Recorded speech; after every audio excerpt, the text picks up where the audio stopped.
Vamos a volver entonces a nuestro tema que hace parte de la serie que comenzamos hace algunos domingos atrás.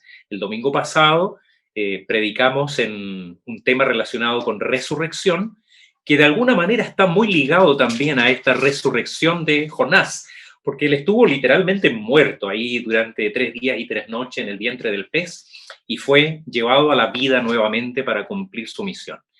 Así que voy a pedirles que ya vaya abriendo su Biblia en el libro de Jonás, en el capítulo 3, donde vamos a leer los primeros 5 versículos. Jonás 3, 1 al 5.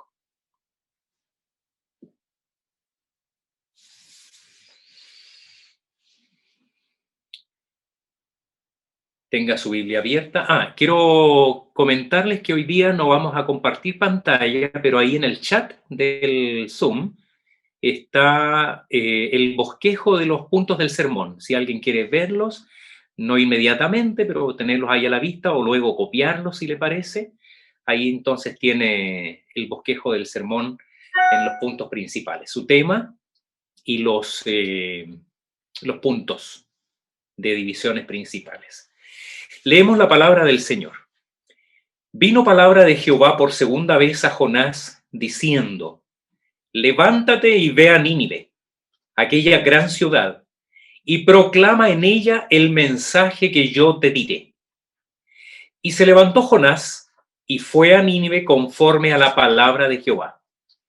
Y era Nínive ciudad grande en extremo, de 3 días de camino. Y comenzó Jonás a entrar por la ciudad camino de 1 día, y predicaba diciendo: de aquí a 40 días Nínive será destruida. Y los hombres de Nínive creyeron a Dios y proclamaron ayuno, y se vistieron de cilicio desde el mayor hasta el menor de ellos. Les invito a que oremos al Señor.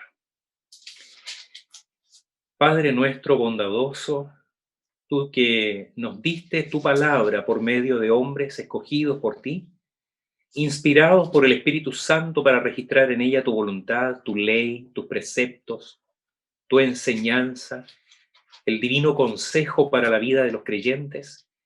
Hoy día, Señor, guíanos por el mismo Espíritu para que andemos por ella, Señor, con sabiduría, para que encontremos en ella todo lo que nuestra alma necesita, para el consejo que necesitamos como creyentes, como tus hijos, como miembros de esta comunidad y como personas individualmente, Señor, que somos llamados a ser portadores de este mensaje, así como tú llamaste a Jonás. Bendícenos, Señor. Trata con nuestros corazones, nuestras debilidades, nuestras, a veces, objeciones, con nuestro pecado, ciertamente, que confesamos delante de ti, para que con manos limpias y pensamiento acorde a tu palabra, Señor, fielmente te sirvamos. Lo pedimos por Cristo, nuestro amado Señor y Salvador. Amén. Continuamos entonces con la exposición del libro de Jonás, en esta serie que llamamos Lecciones en Jonás, conjugando misión con compasión. Y nos corresponde ahora avanzar a lo que ocurre después con este profeta que fue humillado, disciplinado, restaurado y físicamente rescatado, ¿no? Él es llevado ahora una vez más a ser encaminado hacia Nínive, que era la misión original. Una de las cosas que llama nuestra atención en el relato es que 2 veces hubo un cambio de dirección en la vida de este profeta. Sabemos que la primera vez, desde el punto de vista geográfico, él se había dispuesto a ir a Tarsis, hacia el oeste, plan frustrado dramáticamente por Dios, desobedeciendo el mandato del Señor, y ahora se dispone a ir a Nínive, hacia el oriente o nororiente, desde donde él está, obedeciendo la voz del Señor.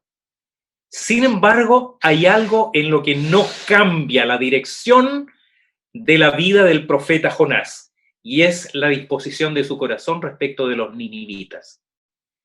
lo que vamos a ver es que a pesar de ese cambio de dirección, de esa obediencia, esa disposición ahora a levantarse e ir a Nínive, él no cambia su pensamiento respecto de los de Nínive. Él sigue sintiendo hacia ellos repulsión, aversión, odio. Así que va a ir a predicarles, va a cumplir la voluntad de Dios, pero en el corazón él preferiría no tener que hacerlo. Sin embargo, a pesar de ese cambio de disposición, los pies o sea, esa disposición que se mantiene en su corazón más bien, sus pies se encaminan en la dirección de el plan de Dios, aun cuando su corazón permaneció un poco esclavo de sus sentimientos, de sus pasiones, en vez de alinearse como debiera ser con el creyente, con la compasión y con la misericordia de Dios. Nosotros quisiéramos tener esa compasión y la misericordia que Dios tuvo con nosotros, también orientada hacia aquellos que vemos lejos de Dios, hacia aquellos que nosotros pensamos que de ninguna manera llegarían a creer. Aquellas personas que hemos incluso escuchado burlarse del Evangelio, odiar a los cristianos, hacer consignas en contra de la fe y poder sentir hacia ellos no repulsión ni aversión, sino que compasión y pensar que la misma misericordia que el Señor tuvo con nosotros podría ser manifestada hacia ellos. Es impactante a propósito de eso que Jonás mismo acaba de ser objeto de una misericordia impresionante, salvado de la muerte milagrosamente, una segunda oportunidad para su vida, rescatado desde el fondo del mar en un pez durante 3 días y 3 noches.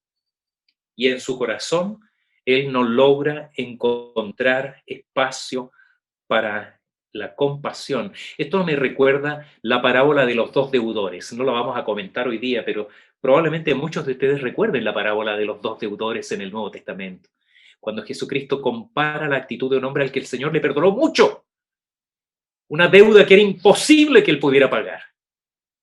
Y este hombre, agradecido por esa misericordia que se obró con él, sale y manda a la cárcel a una persona que le debía una cantidad muy inferior. Eso es algo como lo que vemos nosotros que está ocurriendo acá en Jonás. Y nos hace pensar cuán predecible es el corazón humano, cuán constantes son nuestras tendencias, cuán poco sorprendente puede parecer que nosotros tengamos esa tendencia. No seamos tan duros con Jonás, porque posiblemente en muchos de nosotros también se produzcan sentimientos semejantes. Lo sorprendente, como vamos a ver en este relato, es que Dios usa, a pesar de eso, la vida de este profeta tan equivocado. Él se equivoca 2 veces. Se equivoca cuando obedece y se equivoca cuando desobedece.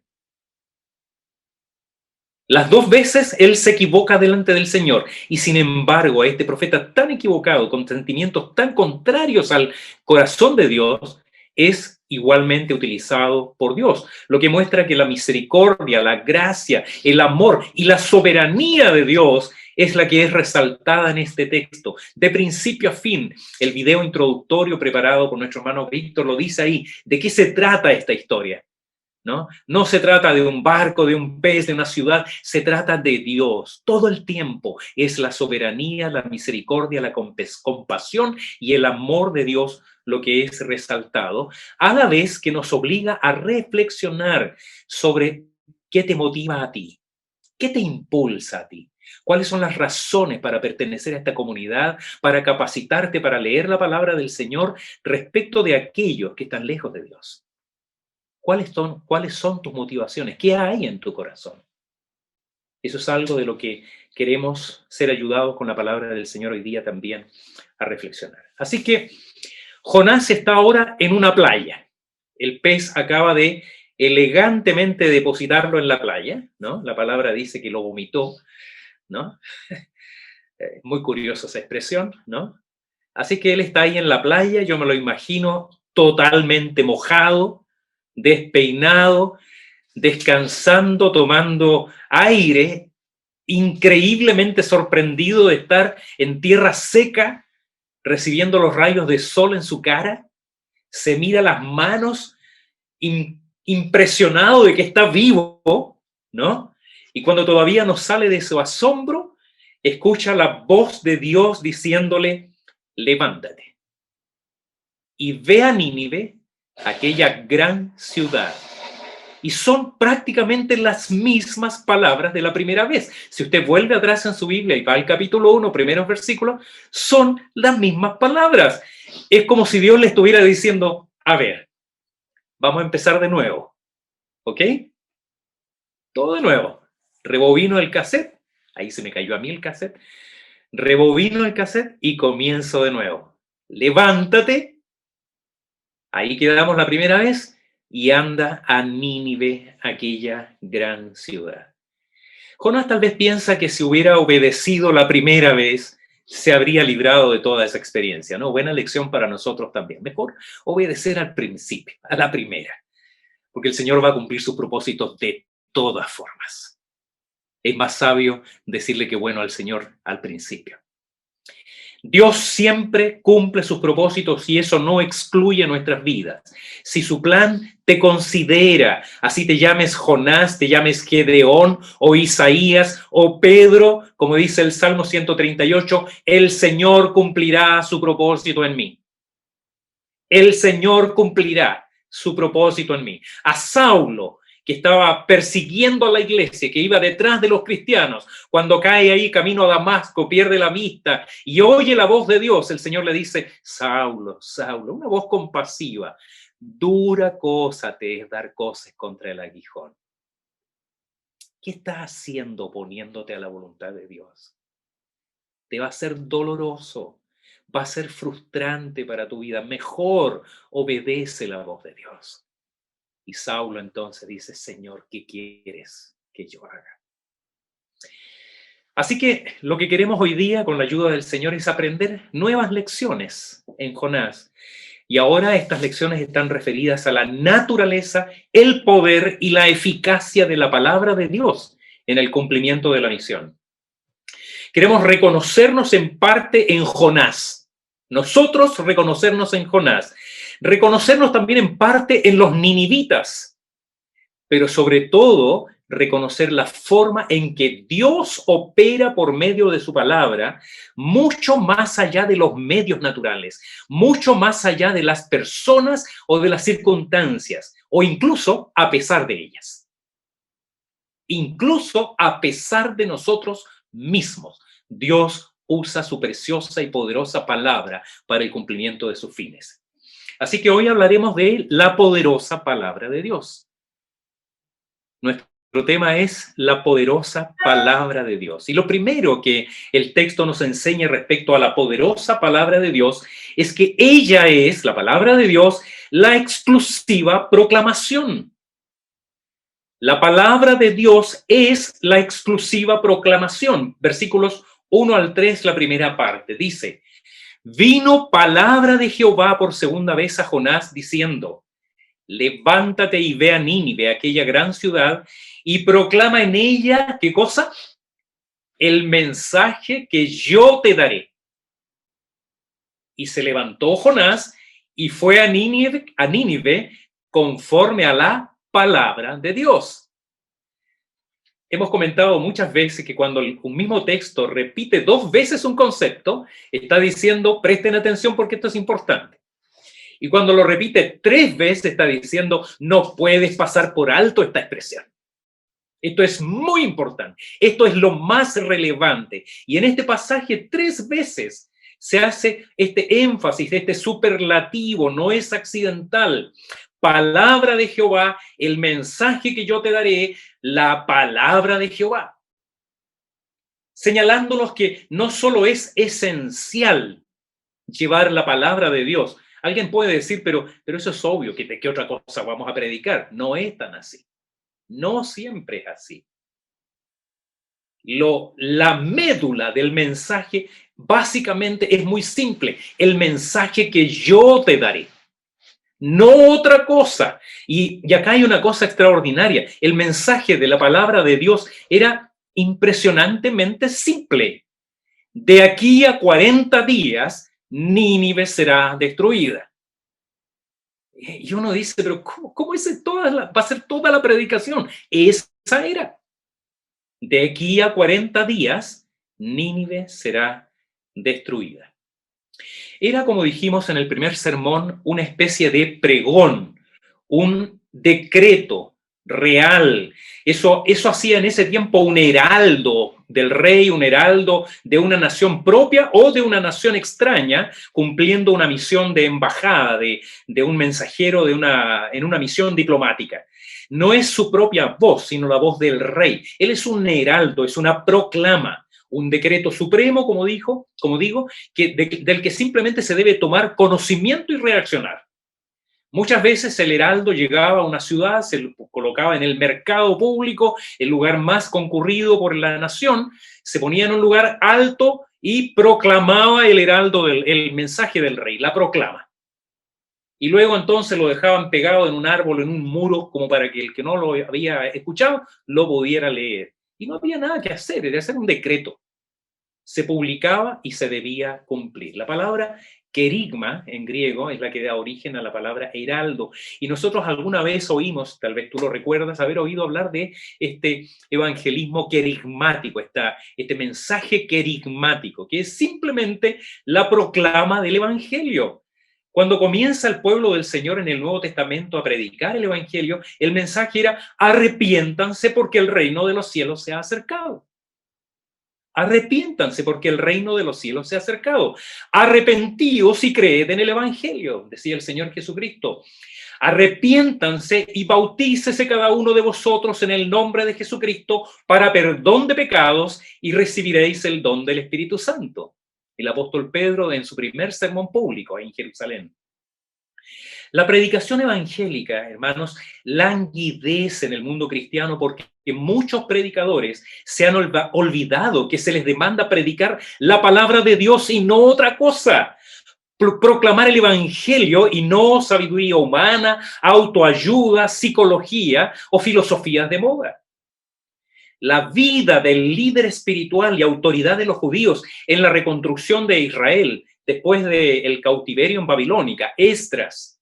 Esa vida fue prosperada y fue reconocido por el rey de esa región y todos sus consiervos, de tal manera que decían de él: la buena mano de Dios está con él. Y Esdras, capítulo 10, versículo 10, nos da la razón. ¿Por qué todo lo que hacía Esdras funcionaba bien? ¿Por qué? Porque dice: Esdras había preparado su corazón para inquirir la ley de Jehová y para cumplirla y para enseñar en Israel sus estatutos y preceptos. Un hombre culto, preparado en la ciencia y literatura babilónica. La ciencia oriental, que era muy profusa en ese tiempo, no le era desconocida. Con toda seguridad él era un hombre sabio en la literatura oriental. Sin embargo, él dispuso su corazón para tres cosas: conocer la ley del Señor, la palabra, cumplirla y enseñarla. No otra cosa, la palabra de Dios. Pablo a su discípulo Timoteo le dice solemnemente: te encarezco delante de Dios y del Señor Jesucristo, que juzgará a los vivos y a los muertos en su manifestación en su reino. Y esto le encarece: que prediques la palabra, que instes a tiempo y fuera de tiempo, redarguye, reprenda, exhorta con toda paciencia y doctrina, porque vendrá tiempo cuando no sufrirán la sana doctrina, sino que teniendo comezón de oír, se amontonarán maestros conforme a sus propias concupiscencias. Es como si Pablo hubiera estado viendo nuestro tiempo. ¿Y cuál es el encargo a Timoteo? Te encarezco delante de Dios y del Señor Jesucristo, que te va a juzgar, que prediques la palabra. El Señor, explicando la parábola del sembrador, les dice a sus discípulos: la semilla que es sembrada es, ¿qué cosa? La palabra de Dios. Lucas 8:11. No estamos diciendo acá que el predicador no debe ser instruido en todo lo posible, por cierto, tiene que tener conocimiento general, saber de historia, de política, de ciencia en general, pero nada sustituye el poder y la eficacia de la palabra de Dios sola. Por eso el énfasis de los reformadores de la Reforma Protestante del siglo XVI en adelante es sola escritura y toda escritura. No estamos negando el valor de conocer formas de lidiar con las objeciones de las personas cuando presentamos el Evangelio. Ya hablaremos en el segundo punto respecto del valor de conocer el terreno donde el Evangelio es sembrado. Un buen pescador conoce el tipo de pez donde va a pescar, sabe qué carnada escoger, qué tipo de anzuelo elegir. Y el Señor, que nos hizo pescadores de hombre, debe hacernos sabios también para elegir las mejores maneras de llegar al cumplimiento de nuestro objetivo. Pero el mensaje a entregar es solo uno, la palabra de Dios. Es la palabra de Dios el medio que a Dios le plugo usar para suscitar fe en el corazón de los hombres. Ya lo decíamos solo un domingo atrás, hablando de la suficiencia y la necesidad de la palabra de Dios. La palabra dice, ¿cómo irán sin haber quien les predique? Así que la fe es por el oír y el oír por la palabra de Dios. Romanos 10:17. Cierto hermano, me recordé de esta historia mientras preparaba el sermón. Contaba, esto le pasó a él personalmente, un hermano presbiteriano, viajaba desde el sur a Santiago por un tema de trabajo y venía en su auto día domingo a una hora que estimó que era hora de culto, así que pasó a una ciudad, buscó la iglesia, entró al templo y participó de ese servicio.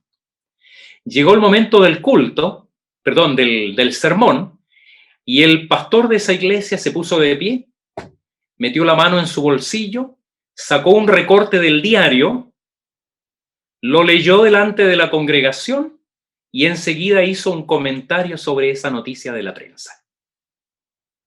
Y uno puede decir, bueno, tal vez una buena estrategia para introducir un sermón, una manera de ilustrar, para despertar la atención del oyente, pero hermanos, eso fue todo. Nunca abrió la Biblia, nunca expuso la escritura. El sermón de ese día fue un comentario de una noticia de la prensa. Y si ustedes me preguntan, no les voy a decir dónde está, pero si ustedes me preguntan qué pasó con esa iglesia hoy día, no existe. Esa iglesia no existe. Y no es sorprendente.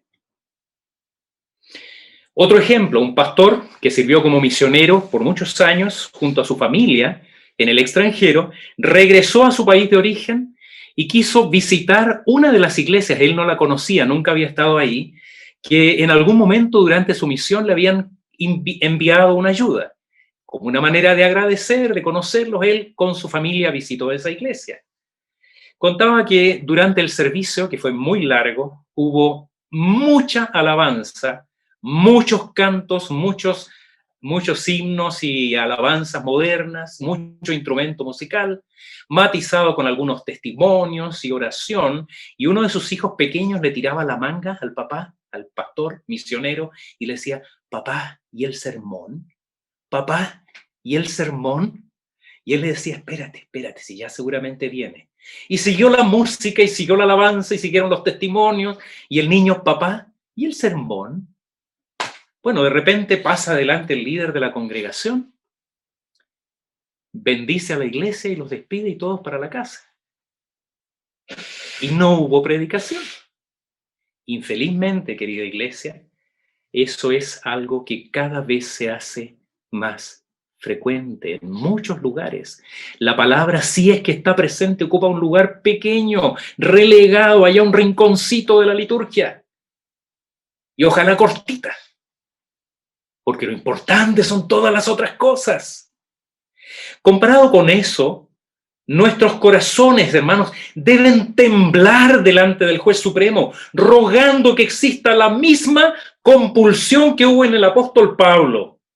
Él escribiendo a la iglesia de los Corintios, dice ahí en 1 Corintios 9:16, pues si anuncio el evangelio, no tengo por qué gloriarme, porque me es impuesta necesidad.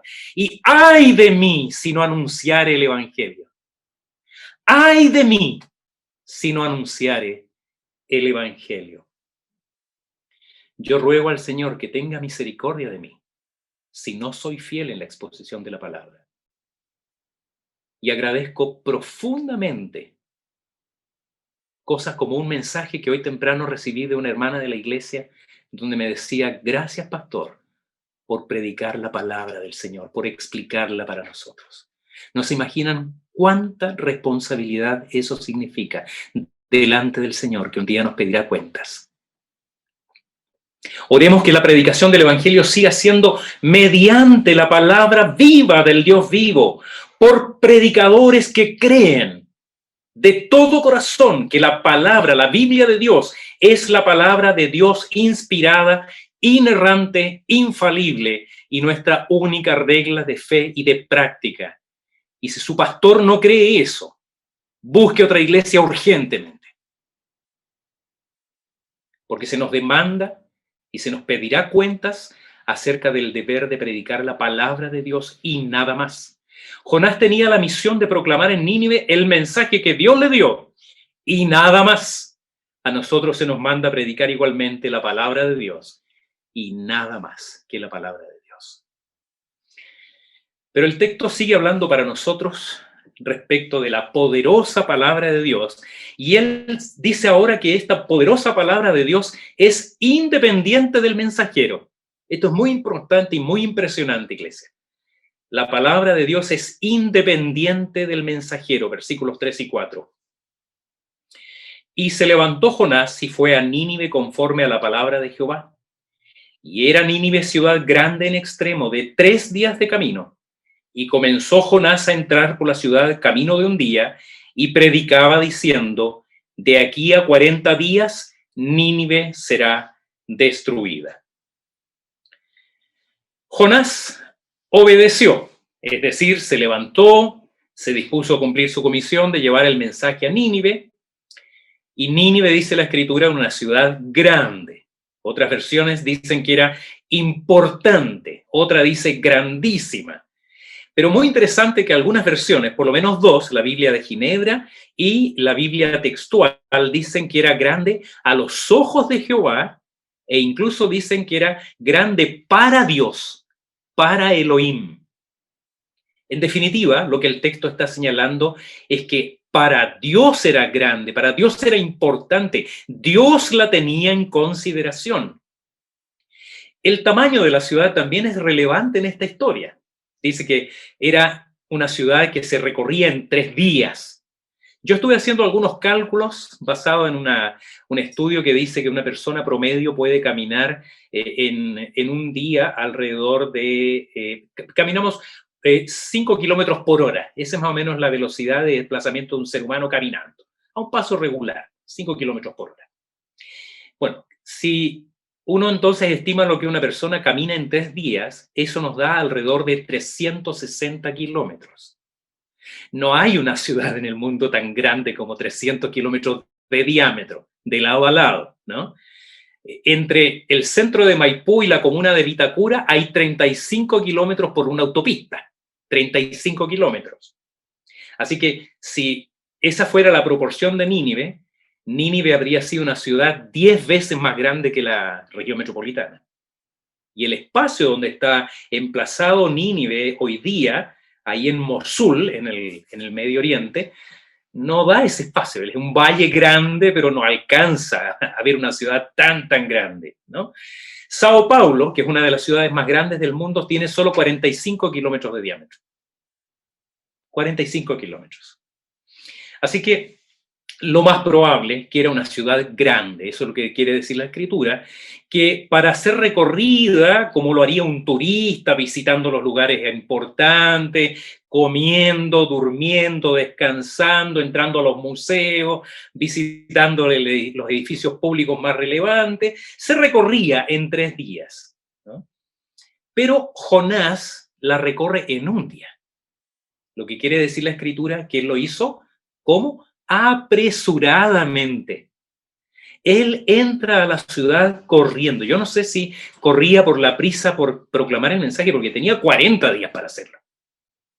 Y él en un día da su proclama. De aquí a 40 días Nínive será destruida. Y pensaba tal vez que él corría un poco preocupado. No se olvide que eran enemigos de los judíos. Sería yo la escena la imagino muy extraña, porque él con su ropaje diferente, con su acento distinto, con su aspecto evidentemente judío, corriendo prácticamente por la ciudad, gritando a todo pulmón, de aquí a 40 días Nínive será destruida.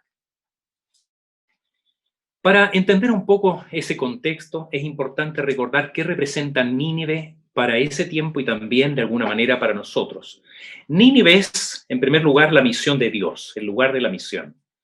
No necesariamente el lugar soñado que tenía Jonás en mente para un ministerio.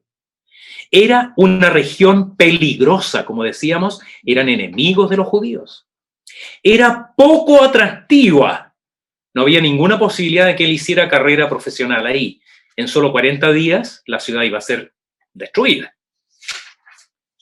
Nada, por tanto, motivadora, con escasas expectativas, carente de todo brillo en lo ministerial, en lo profesional. Pero Jonás había escogido obedecer a Dios, así que simplemente él va a predicar. Su corazón no está motivado para con los perdidos, en realidad él los detesta. Él los desprecia y desprecia todo lo que ellos representan desde su corazón orgulloso como judío. A él le mueve un espíritu airado y vengativo. Así que proclama la palabra que Dios le había indicado, pero lo hace con frialdad profesional, hasta, podríamos decir, con ortodoxia dogmática. Él es cuidadoso de ser fiel a lo que está predicando. Lo hace con frialdad profesional, como la frialdad profesional que muchos predicadores tienen el día presente. Eugene Peterson dice que la actitud de Jonás como predicador no es digna de imitar. La palabra de Dios es poderosa para obrar aún a través de un impío como él. Pero si lo pensamos bien, debiéramos orar que el Señor nos ayude a no ser como Jonás, profesional. No le interesan las almas de los oyentes, no les interesa conocerlos y entender sus situaciones personales. Él va corriendo. Él no se detiene a saludar, a conversar con nadie. Él simplemente corre por la ciudad entregando su mensaje. Él solo piensa en términos de programa, estadísticos. De acá a 40 días hay un programa que cumplir, metas numéricas a lograr. Le importa solo hacer lo que se espera de él. Y en realidad no es difícil. Era sencillísimo. Él solo tenía que pasar por la ciudad entregando el pregón, entregando la proclama. Pensaba cuando escribía esto que he visto en más de alguna librería cristiana los libros que están ahí en la sección pastoral, donde dicen 52 domingos 52 sermones para un año entero de predicación. Y confieso que más de alguna vez he estado tentado de tomarlo y hojearlo para ver, qué interesante puede ser, fácil ser pastor así, ser predicador, 52 sermones, y al lado el libro con las ilustraciones. Ya hago la pega. Infelizmente, muchos predicadores, misioneros, pastores, gente que está en el ministerio, tiene esa actitud profesional que en realidad le interesa solamente hacer su trabajo. No, hermanos, la Biblia dice que Nínive era una gran ciudad delante de Dios. Y como decíamos, la Biblia textual dice que era importante para Dios, para Elohim. No como masa, no como una metrópoli, sino cada uno de ellos. El texto de Jonás termina diciendo que él tuvo compasión de los niños de esa ciudad, de los que no sabían discernir entre su mano izquierda y su mano derecha. Cada alma, un mundo, una historia, un héroe, una heroína. Un alma que es un tesoro de valor incalculable para Dios, un alma para amar individualmente. No obstante, Jonás no queda claro por qué, pero al parecer va corriendo y gritando a voz en cuello su proclama: de aquí a 40 días Nínive será destruido. El sermón más frío, corto, desapasionado y desinteresado de la historia. Y sin embargo, Dios usó esa predicación para causar un impacto sorprendente en esa ciudad. ¿Qué nos demuestra claramente este hecho? Que, como decíamos, no es el mensajero, sino la palabra de Dios. No es la habilidad oratoria, ni la abundancia de argumentos, ni la experiencia del evangelista, sino el poder de la palabra de Dios, que es la misma palabra que Dios usó para hacer el universo, que puede cambiar un corazón de piedra y transformarlo en un corazón de carne. Por eso no temas anunciar el evangelio, No dudes en poner la palabra de Dios al alcance de los incrédulos. No dejes de proclamar la palabra de Dios por todos los medios a tu alcance. Ya se trate de un folleto, un Nuevo Testamento, un link para oír los sermones, un libro cristiano. Busca todos los medios a tu alcance para poner la palabra de Dios al alcance de las personas, porque esa palabra de Dios es poderosa para transformar vidas. Lo que nos lleva a nuestro último punto de hoy, señalando que la poderosa palabra de Dios es suficiente para cambiar el corazón. La poderosa palabra de Dios es suficiente para cambiar el corazón. Versículo 5.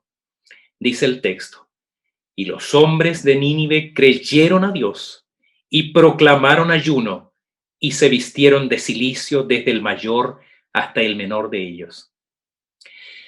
Entonces, con un predicador desmotivado, profesional, apenas cumpliendo su encargo, con la intención de terminarlo lo antes posible, en un contexto hostil, pagano, idólatra, corrompido en extremo y sanguinariamente violento, como una forma de vida, esta palabra de Dios, simple, directa, breve, pero poderosa, como aquel de quien procede, toca esos corazones, trayéndolos a la fe, al arrepentimiento y al cambio de vida. No se nos dice en cuántos días se produjo este cambio, cómo es que ellos fueron reaccionando progresivamente a la palabra de Dios con esta predicación. Es posible que además de la proclama de Jonás, el mensaje haya corrido de boca en boca. Supiste de un loco que entró a la ciudad diciendo tal cosa, un judío, mira, se atrevió a venir, pero lo que decía es importante. Y ellos sabían de Jehová, sabían del poder de los judíos, así que lo toman en serio. No sabemos cómo fue la reacción. Lo concreto es que toda esta ciudad, en la que probablemente fue tema de conversación en la mesa, en cada familia, en círculos de amigos, en las tropas de los soldados de aquella gran ciudad. Pero llama nuestra atención que esta proclama en un tiempo de 40 días, o quizás antes de ese plazo, produjo arrepentimiento y cambio de disposición en sus corazones. No es accidente que se haya proclamado que esto iba a ocurrir en 40 días. El 40, como ustedes probablemente saben, es un número emblemático en la Biblia. Hay muchos números emblemáticos, 7, 40, 4, 10, pero 40 es un número muy interesante. 40 días estuvo el arca, con Noé, la familia y los animales flotando, esperando que la tierra se secara. 40 años estuvo Moisés en el desierto, ahí con su suegro, hizo su familia, antes que el Señor lo enviase como caudillo a Israel para llevarlo a la liberación de Egipto. 40 días estuvo Elías huyendo antes de que Dios lo reenviara al pueblo para proclamar su profecía.